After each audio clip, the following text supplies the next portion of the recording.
Good evening বন্ধুসকল, শুভ সন্ধ্যা। আশা কৰোঁ আপোনালোকৰ সকলোৰে ভাল। ইউনিভাৰ্ছ ব্ৰহ্মাণ্ডৰ ওচৰত সদায় প্ৰাৰ্থনা কৰোঁ যাতে আপোনালোকক সকলোকে ভালে ৰাখে, কুশলে ৰাখে। তাৰে কামনাৰে আজি ভিডিঅ'টো আৰম্ভ কৰিব লৈছোঁ। তো বন্ধুসকল, আজি মোৰ বিষয়বস্তু হৈছে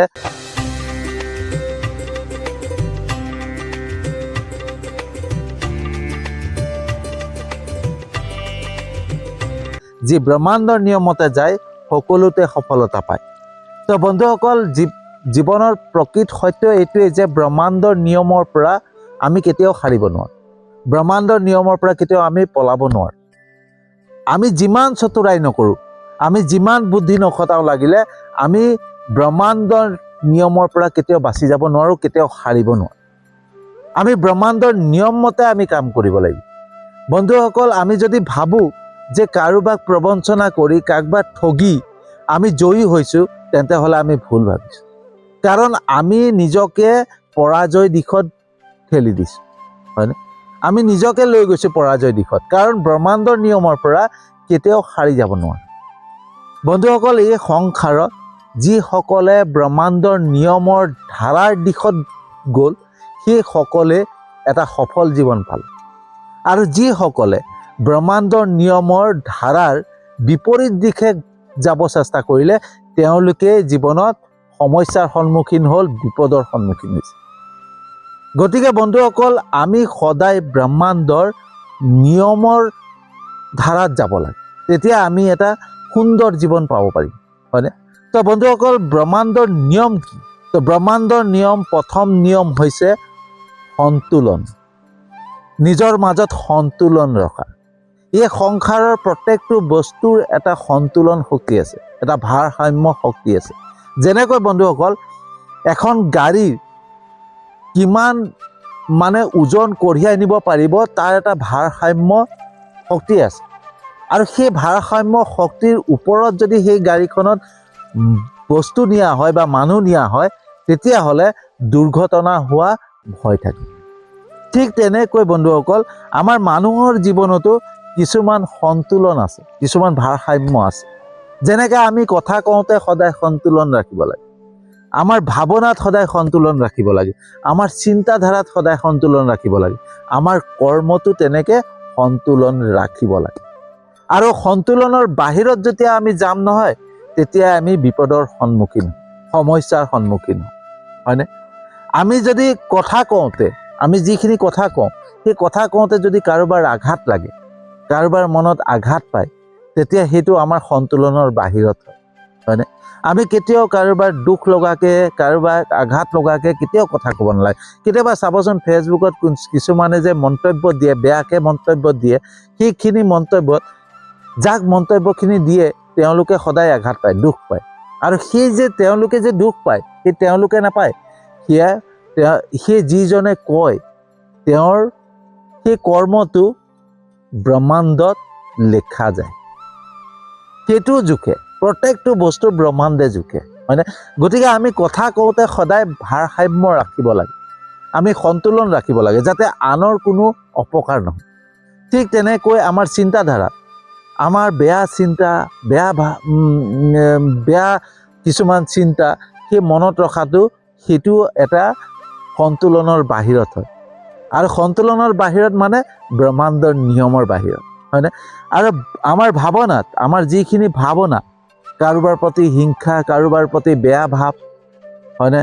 সেই ভাৱনাখিনি যদি অশুদ্ধ হয়, তেতিয়াহ'লে আমাৰ সন্তুলনৰ বাহিৰত হয়। আমাৰ যি কৰ্ম কৰিছোঁ, সেই কৰ্মত সততা থাকিব লাগে। আৰু যদি সততাৰ বাহিৰত আমি কৰ্ম কৰিব যাওঁ, কিছুমান অসত্য কৰ্ম কৰোঁ, যিখিনি কৰ্ম আমাৰ বেয়া, সেই কৰ্ম যদি আমি হাত দিওঁ, তেতিয়াহ'লে আমাৰ সন্তুলনৰ বাহিৰত কৰ্ম।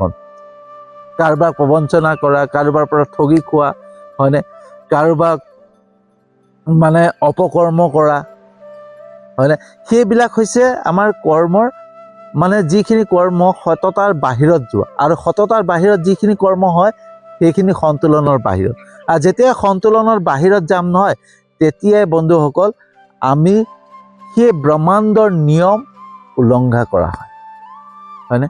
বন্ধুসকল, আমাৰ মনলৈ কেতিয়াবা ভাৱ আহে ভাৱ আহে যে কোনোবাই প্ৰবঞ্চনা কৰি আছে, কোনোবাই বেয়া কৰ্ম কৰি আছে, তেওঁলোকৰ সুখী জীৱন অতিবাহিত কৰিছে। বন্ধুসকল, আমি বাহিৰৰ পৰা তেওঁলোকৰ সুখ দেখা পাইছোঁ, হয়নে? কিন্তু ভিতৰত কি হৈ আছে আমি নাজানো, হয়নে? কাৰণ দেখা আৰু হোৱা মাজত পাৰ্থক্য থাকে।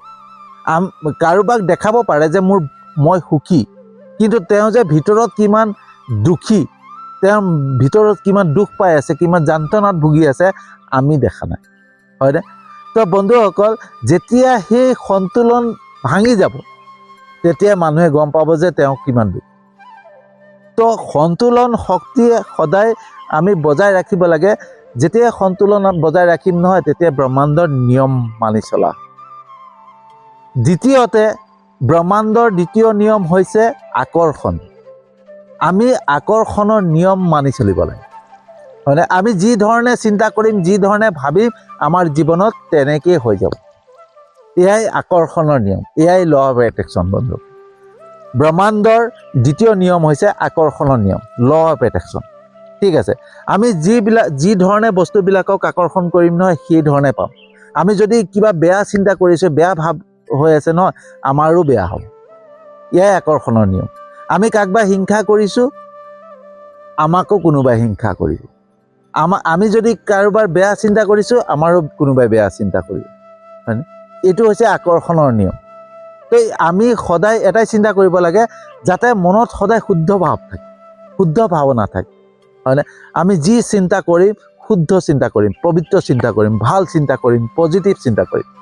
কেতিয়াও নিগেটিভ চিন্তা, বেয়া চিন্তা আমাৰ মনলৈ কেতিয়াও নানো, কাৰণ বেয়া চিন্তাই আমাকে বেয়া কৰে। সেয়াই আকৰ্ষণ। আমি যেনেকৈ বস্তুবিলাকক আকৰ্ষণ কৰিম নহয় বন্ধুসকল, তেনেকৈ হৈ যায়, হয়নে? আমি যদি কাৰোবাৰ বেয়া চিন্তা কৰি আছোঁ, আমাৰো বেয়া হ'ব, হয়নে? কাকবা আমি গালি পাৰিম বুলি ভাবি আছোঁ, আমাক কোনোবাই গালি পাৰিব। কাৰোবাক আমি মাৰিম বুলি ভাবিছোঁ, আমাকো মাৰিব।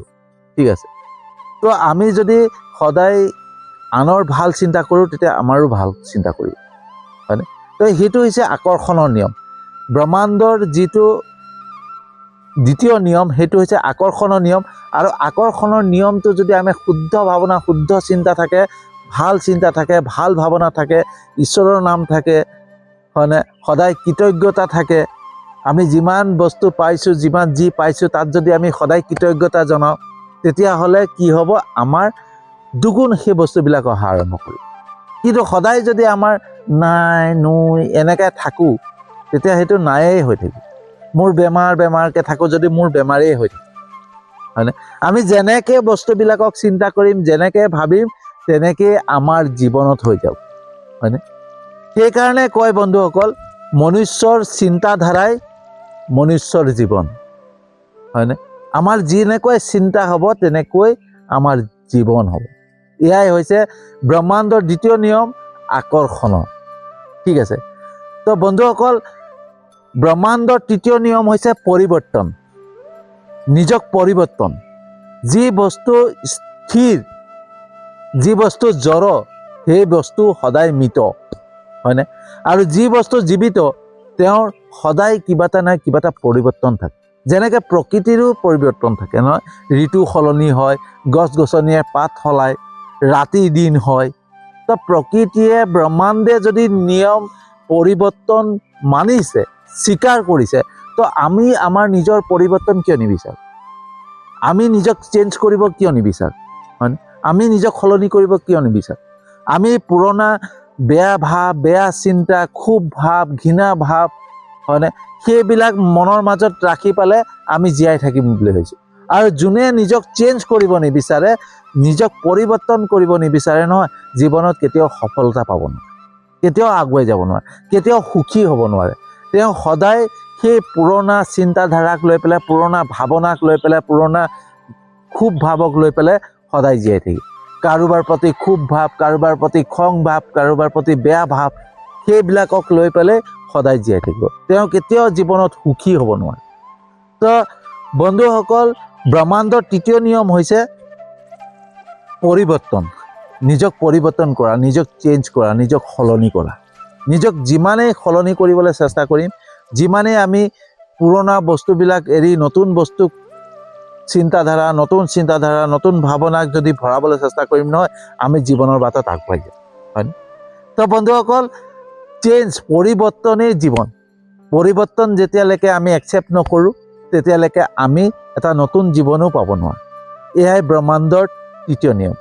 ব্ৰহ্মাণ্ডৰ চতুৰ্থ নিয়ম হৈছে কৰ্তব্য। আমি কৰ্তব্যৰ পৰা কেতিয়াও আমি পলাব নোৱাৰোঁ, হয়নে? আমি যি কৰ্ম কৰিম সেই কৰ্মৰ অনুপাতে আমি ফল পাম।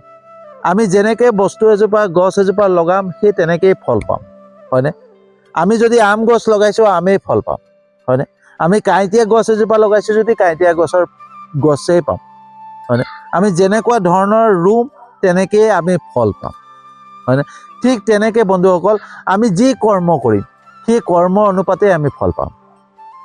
আমি যদি অপকৰ্মত লিপ্ত হৈছোঁ, বেয়া কৰ্ম কৰি আছোঁ নহয়, আমাৰো বেয়াই হ'ব, হয়নে?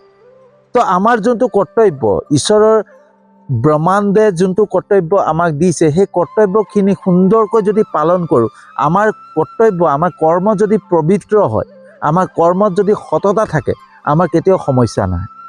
সমস্যা কেতিয়া আহে, কেতিয়া বিপদ আহে? যেতিয়া আমাৰ কৰ্মটো বেয়া হ'ব। আৰু বেয়া হোৱাৰ লগে লগে কিবা অপকৰ্ম কৰিছোঁ, কিবা বেয়া কৰ্ম কৰিছোঁ, সেই তেতিয়া আমাৰ কি হ'ব? আমাৰ চিন্তা আহিব। আমাৰ ভাৱনাত সদায় চিন্তা থাকিব যে কোনোবাই মোক কিবা দেখিছে নেকি, কোনোবাই মোক কিবা কৰিব নেকি, হয়নে? সদায় ভয় ভাৱ থাকিব। আৰু যদি কৰ্ম পবিত্ৰ হয়, যদি কৰ্ম সততা হয়, তেতিয়া আমাৰ জানো ভয় লাগিব? কেতিয়াও ভয় নালাগে। তো আমাৰ কৰ্ম যদি সদায় শুদ্ধ হয় তেতিয়াহ'লে আমাৰ কেতিয়াও ভয় নাই। কিন্তু যেতিয়া অশুদ্ধ কৰ্ম কৰিম তেতিয়া আমাৰ ভয় থাকিব, চিন্তা থাকিব, সকলো থাকিব, হয়নে? তো ব্ৰহ্মাণ্ডৰ চতুৰ্থ নিয়ম কৰ্তব্য। কৰ্তব্য সদায় শুদ্ধ হ'ব লাগে, হয়নে? আৰু কৰ্তব্যই হৈছে ধৰ্ম, কৰ্মই হৈছে ধৰ্ম। গতিকে কৰ্ম যদি শুদ্ধ হয় সেই কৰ্মতেই ধৰ্ম হয়। গতিকে আমাৰ কৰ্তব্য কি হ'ব লাগে? সেৱা শুশ্ৰূষা, হয়নে? আনৰ সহায় কৰা, আনক বিপদৰ পৰা উদ্ধাৰ কৰা, সেইবিলাক কৰ্তব্য কৰ্ম কৰিব লাগে। আৰু নিজৰ জীৱিকাৰ বাবে, নিজৰ জীৱনটোক চলাই নিবৰ কাৰণে যি কৰ্ম কৰিম সেই কৰ্ম যাতে সততাত থাকে, পবিত্ৰ হয়, তেতিয়া ব্ৰহ্মাণ্ডৰ নিয়ম উলংঘা নকৰা হয় আৰু ব্ৰহ্মাণ্ডৰ নিয়ম মানি চলা হয়। তো ব্ৰহ্মাণ্ডৰ চতুৰ্থ নিয়ম হৈছে কৰ্তব্য। আমি কৰ্তব্য সুন্দৰকৈ কৰিব লাগে, হয়নে?